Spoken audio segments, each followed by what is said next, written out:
Bonjour chers frères et sœurs, salut aux amis de l'histoire, joyeux dimanche et bonne journée. Avant de faire ma vidéo sur le système de défense militaire des Zoulous, il m'est venu comme ça, ce matin, l'idée de faire une vidéo sur les monnaies et les moyens de paiement que anciennement nos ancêtres africains utilisaient. Je ne parle pas du troc parce que ça, c'est un moyen de paiement vraiment bon, qui date même des périodes qui relèvent du paléolithique et du néolithique. Mais il faut savoir ce qu'était la monnaie de nos ancêtres africains. C'était d'abord l'or. Par exemple, dans l'empire du Mali, les Mandingues utilisaient l'or comme moyen de paiement. C'était ça leur monnaie, c'était l'or. Les ouvrages, même les écrits des auteurs arabes, parlent du pèlerinage de Massa Kankou Moussa, l'empereur du Mali, son pèlerinage à la Mecque, où il a tellement utilisé de grosses quantités d'or pour faire des paiements, pour faire aussi l'aumône. Si bien qu'il a fait baisser la valeur de l'or au Moyen-Orient. C'est ce que disent les écrits. L'or, c'était le moyen de paiement de nos ancêtres. C'était la monnaie de nos ancêtres. Et ils avaient raison. Aujourd'hui, tous les pays, tous ces grands pays, dits des pays qui sont économiquement puissants, ils ont des réserves d'or. La réserve d'or des États-Unis est à Fort Knox. C'est un des endroits les plus gardés du monde à cause de cela. La réserve d'or des États-Unis est à Fort Knox. La Suisse même, qui n'a pas participé à ce qu'on a appelé incorrectement le commerce de l'or, au 15e siècle et 16e siècle.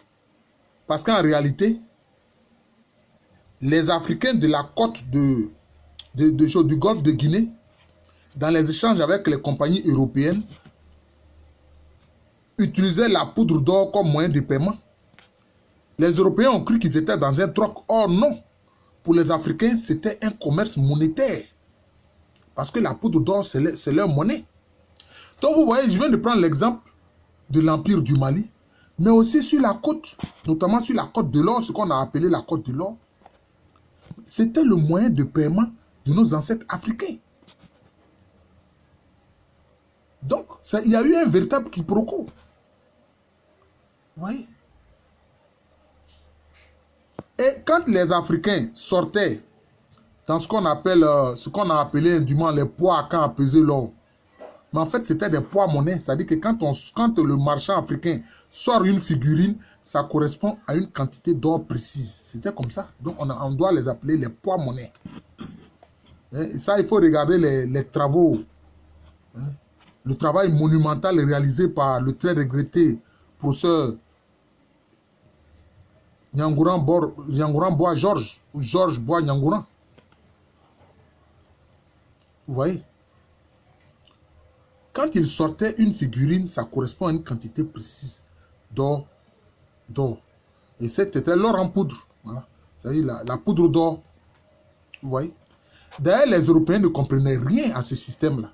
Donc, ils étaient obligés d'employer des Africains dans ce commerce pour qu'ils puissent les aider à commercer avec les marchands africains.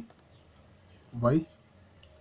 La monnaie, pour nos ancêtres, c'était l'or. Que ce soit la poudre d'or sur la côte de l'or, que ce soit l'or métal dans le cas de l'Empire du Mali. Et justement, il y a une région qu'on appelle le Bouré. C'est là qu'on a trouvé de grandes quantités, un gros gisement d'or. Et vous voyez que même jusqu'à aujourd'hui, la République actuelle du Mali produit de l'or. Mais pourquoi est-ce que nos États actuels, nos républiques actuelles, ne cherchent pas à avoir une réserve d'or comme l'ont les États-Unis, comme l'ont la Suisse, comme l'ont la France, comme l'ont l'Angleterre? Pourquoi est-ce que nous, Dieu nous a donné autant d'or et puis nous n'avons pas de réserve d'or? Pourquoi? Mais ici en Côte d'Ivoire, il y a de l'or partout. Hein? À un moment, les gens sont venus exploiter l'or dans la zone d'Aboisseau, vers Maféré. Hein? Ils ont pollué les rivières, et les ruisseaux, et puis après, ils sont partis. Ils ont trouvé qu'ils n'en trouvaient pas assez, alors qu'il y a suffisamment d'or. Partout en Côte d'Ivoire, ici, il y a de l'or. Vous voyez? Il y a de l'or. En pays baoulé, il y a plein d'or. Hein? À l'ouest de la Côte d'Ivoire, il y a de l'or. Au nord, il y a de l'or. Dans toutes les régions du Côte d'Ivoire, il y a de l'or. C'est parce qu'on n'a pas fait suffisamment de prospection. Mais traditionnellement, les gens exploitaient l'or. Excusez-moi. Et si on parle aujourd'hui d'orpaillage clandestin, ça vient de là. Parce que toutes les zones où, en Côte d'Ivoire, il y a de l'or. Ce sont des zones aurifères. Ce sont des zones aurifères. Mais je dis, il faut que nos républiques actuelles, sachant que c'est l'or qui était la monnaie de nos ancêtres, et aussi aient une réserve d'or. Parce que la monnaie fiduciaire, là, la monnaie papier, là, mais ça peut perdre du jour au lendemain sa valeur. Du jour au lendemain, ça peut perdre sa valeur. Alors que l'or est une monnaie refuge qui est sûre. C'est un moyen de paiement qui est sûr. Et ça peut servir de garantie quand nos États sollicitent des crédits auprès d'organismes comme le FMI et la Banque mondiale, des organismes d'ailleurs que je trouve que bon, mènent une exploitation éhontée de nos États et de nos peuples. Ça, c'est ce que je pense. Ouais. Parce que pour rembourser ces dettes-là, ils prennent totalement des mesures antisociales et antipopulaires qui ne font que appauvrir et plonger les populations africaines dans la misère, alors que nous avons de l'or. Donc l'or était un des grands moyens de paiement de nos ancêtres. Que ce soit la poudre d'or sur la côte de l'or, que ce soit l'or métal ou autrement dans l'Empire du Mali. Mais il n'y a pas que l'or qui était moyen de paiement. Il y avait aussi les perles précieuses et les pierres précieuses. Les perles précieuses, les perles naturelles. C'était aussi un moyen de paiement. Notamment, des écrits le montrent, ce qu'on appelle la perle des gris. Excusez-moi.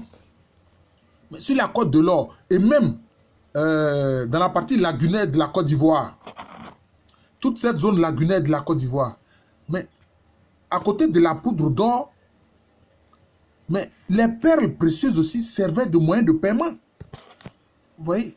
Notamment la perle des gris, qui était l'une des perles les plus appréciées. Toutes les perles, les émeraudes, les rubis, etc. D'ailleurs, les sièges étaient décorés avec des pierres précieuses, avec des perles. C'était comme ça. Les sièges des ancêtres, là, des Akans, là, c'était décoré avec des pierres précieuses, avec des perles naturelles. Vous voyez? Donc, les pierres précieuses, les perles naturelles étaient aussi un moyen de paiement pour ces populations-là. C'est vrai, il y a d'autres moyens de paiement ailleurs. Je sais que par exemple au Rwanda, au Burundi, quelquefois les vaches servaient de moyen de paiement, mais bon, ça ce moyen de paiement-là aujourd'hui n'est pas adapté. Mais il faut que tous les pays africains arrêtent de laisser des entreprises étrangères venir exploiter notre or et puis s'en aller avec pour grossir les réserves d'or de ces pays puissants qui nous exploitent. Il faut que nous aussi, nous ayons nos réserves d'or. Il faut que la Côte d'Ivoire ait une réserve d'or. Il faut que le Mali ait sa réserve d'or. Il faut que le Ghana ait sa réserve d'or. Il faut que le Niger ait sa réserve d'or. Il faut que le Nigeria ait sa réserve d'or. Il faut que tous les pays africains songent à avoir les réserves d'or. Mais en plus, je propose à côté de la réserve d'or, des réserves de pierres précieuses et de diamants. Il y a beaucoup de pays qui produisent du diamant. Le Libéria produit du diamant. La Sierra Leone produit du diamant. Il faut qu'on fasse une réserve avec ça. Parce que ce sont aussi des moyens de paiement. Vous voyez? Quelquefois, un seul diamant avec un carat élevé, mais ça fait des millions. Pourquoi est-ce que nous-mêmes, nous ne pourrions pas tailler nos diamants, nos perles précieuses, et puis en faire une réserve? Et puis aussi les avoir donc comme moyen de paiement.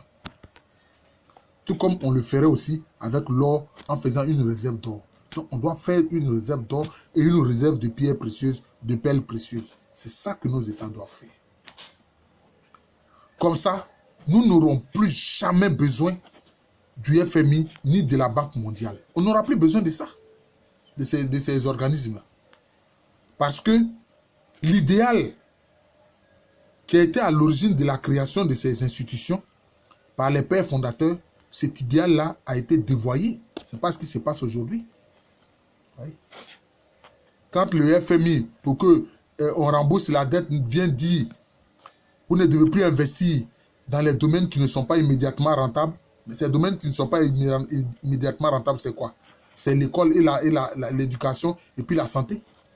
Mais si les gens ne se forment pas, ne sont pas éduqués, comment ils seront de bons travailleurs, de bons producteurs? Si les gens ne sont pas en bonne santé, comment est-ce qu'ils pourront travailler? Vous voyez? Donc les mesures qu'ils prennent sont des mesures, quand on les observe, on voit bien que c'est des mesures qui sont contre le développement. Parce que ces mesures, c'est juste pour rembourser les dettes. Mais ce n'est pas pour contribuer au développement d'un pays. Ce n'est pas vrai. Ceux qui ont écrit cela, ce n'était qu'une forfaiture. Ce n'est pas vrai. Donc voilà ce que je voudrais dire ce matin. Vous voyez, il faut que nous, Africains, prenions conscience de cela. Il faut même qu'on force nos gouvernements à avoir des réserves d'or pour nos pays.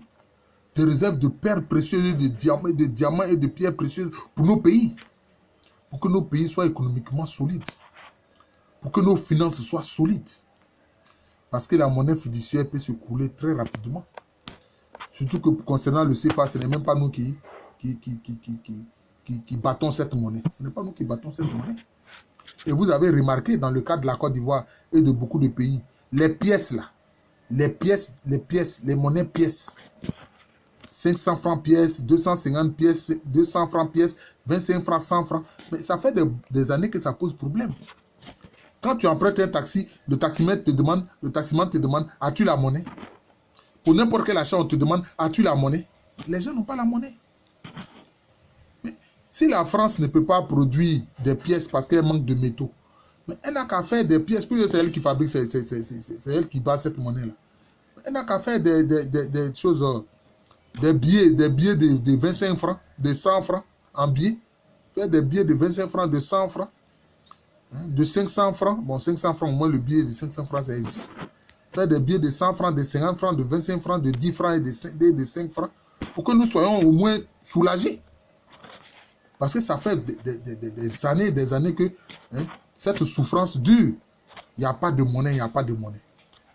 Voilà un peu ce que je voudrais dire ce matin hein, à mes frères et sœurs qui sont sur les réseaux sociaux. Partagez abondamment ces vidéos-là. Parce qu'en tant qu'Africain, je souffre de la situation que vivent les pays d'Afrique. Je souffre de voir nos enfants, nos fils valeureux, nos filles mourir dans la Méditerranée. Oui. Alors que Dieu nous a bénis. Il n'y a pas un type humain qui est plus béni que l'homme noir. Mais puisque l'Afrique est bourrée de richesses naturelles, c'est dans notre sous-sol. Il suffit que nous l'exploitions. Ou alors les entreprises qui ont la technologie, on leur dit il faut que vous fassiez un transfert de technologie. Dans le contrat, on les oblige à faire un transfert de technologie. C'est aussi simple que ça. Voilà. On les oblige à faire un transfert de technologie, sinon tu ne vas pas exploiter. Celui qui va exploiter là, c'est celui qui acceptera de faire un transfert de technologie. Vous voyez? Vous voyez? Donc c'est ça. Vous voyez? C'est ça. Nos ancêtres nous montrent le chemin. À nous qui sommes aujourd'hui vivants. Et nos ancêtres nous montrent le chemin. Ayons des réserves d'or. Ayons des réserves de perles précieuses, de pierres précieuses. C'était ça les moyens de paiement de nos ancêtres. Je vous remercie. Je suis vraiment désolé de parler un peu avec émotion parce que bon, ça fait mal. Nos jeunes sont désespérés. Nos jeunes sont désespérés. Je suis le professeur Alou Kwame René. Professeur titulaire d'histoire à l'université Félix Houphouët-Boigny, à Cocody, à Abidjan, en Côte d'Ivoire, un pays qui est situé en Afrique de l'Ouest. Merci encore et joyeux dimanche à tous.